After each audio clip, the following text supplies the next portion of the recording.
دنیا میں علم سے بڑی کوئی طاقت نہیں ہے. دنیا میں علمی دیانت سکھاتا ہے، علمی گھر بسانا سکھاتا ہے، علمی طاقت ہی جو ہے وہ انسان کو آگے لے کے جاتی ہے. اور اگر ماں پڑھی لکھی ہو تو وہ برتن مانج لے گی، صفائی کا کام کر لے گی، لیکن اپنی بیٹی یا بیٹے کو پڑھائے گی ضرور، کیونکہ علم سے ہوگا.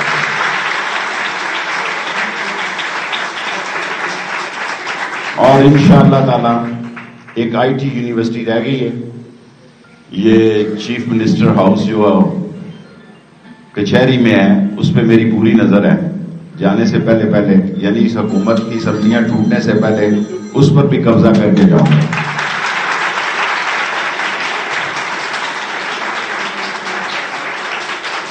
لوگ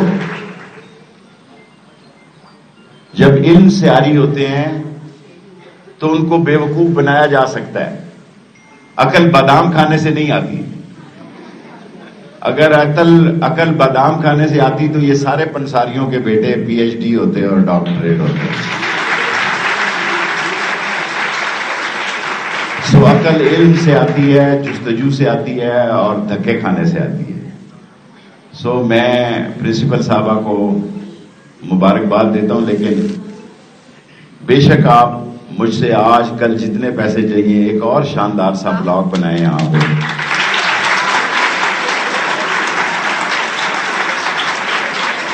اور ایکسین صاحب بھی بیٹھے ہیں، انہی 5-10 دنوں میں لے لے، 30 تاریخ سے کوئی 20 تاریخ سے پہلے پھر نہ کہیں کہ پیسے نہیں تھے. ابھی میں نے ان کو بلا کے پوچھا ہے، انہوں نے کہا جی ڈھوک دلال کے پیسے پورے ہیں. ایکسین صاحب اگر یہ بات آپ کی ذمہ داری ہے، قیامت کے دن بھی آپ کو پکڑوں گا، یہاں بھی پکڑوں گا اگر اس کالج کا کام رک گیا. میں آپ کا مشکور ہوں، آپ کو نئے حال کی مبارکباد دیتا ہوں. راشد شفیق کا اور میرا یہی اختلاف ہے، وہ ٹیوب ویل اور سڑکیں اور گلیاں اور نالے اور نلکیاں. میں چاہتا ہوں کہ کالجوں کی ایک لہر ہو اس شہر میں. لاسٹ جب ہم آئے تو ہمارا تعلیم میں 27واں نمبر تھا فیمیل ایجوکیشن میں. اللہ کے فضل و کرم سے پچھلے 14-15 سال سے نہیں 12 سال سے کم از کم ہم نے لاہور کو بھی شکست دی ہے. ہم پاکستان میں نمبر 1 ہے فیمیل ایجوکیشن. کیونکہ ترقی سڑکوں سے نہیں ماپی جاتی. چیکو سلواکیہ کی زبردست سڑکیں ہیں، پنگ یونگ کی زبردست سڑکیں ہیں، جہاز بھی اتر رہے ہیں، گاڑیاں بھی چل رہی ہیں. ترقی علم کی قوت سے اور انسان کے اپنے علم سے مانی جاتی ہے. اور ہم نے ریسنٹلی اسی سال اعلان کیا ہے کہ ہمارے شہر کی کوئی بیٹی بھی جو غریب ہو اور فوراً اس کو داخلہ مل جائے کسی بھی کالج میں کسی بھی ملک میں، اس کا سارا خرچہ لال حویلی اٹھائے گی، اس کی ساری تعلیم. میں آپ کا بہت مشکور ہوں. Thank you very much. جی پہلے تو آپ کو عمرے کی مبارک ہو. خیر مبارک. میرا ٹویٹر بھی بند ہو گیا، اس کی بھی مبارک ہے. یہ بتائیے گا کہ حکومت کو آپ نہیں مانتے ہیں، الیکشن کمیشن کو آپ نہیں مانتے ہیں.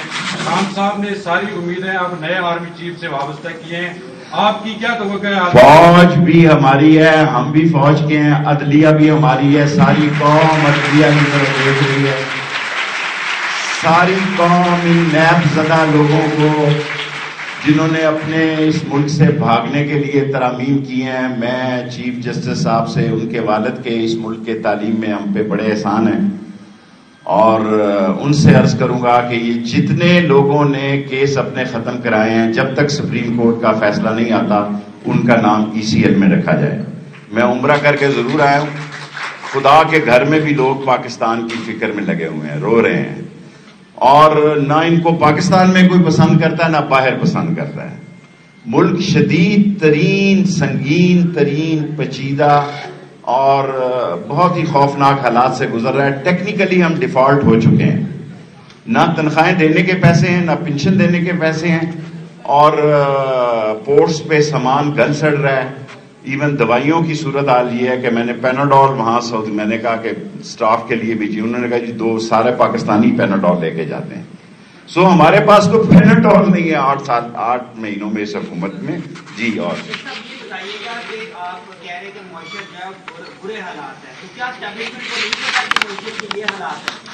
دیکھیں اسٹیبلشمنٹ نے یہ فیصلہ کیا اور بڑا درست فیصلہ کیا ہے کہ وہ سیاست سے دور رہیں گے، لیکن ملک اور عوام سے دور نہیں رہ سکتی اسٹیبلشمنٹ۔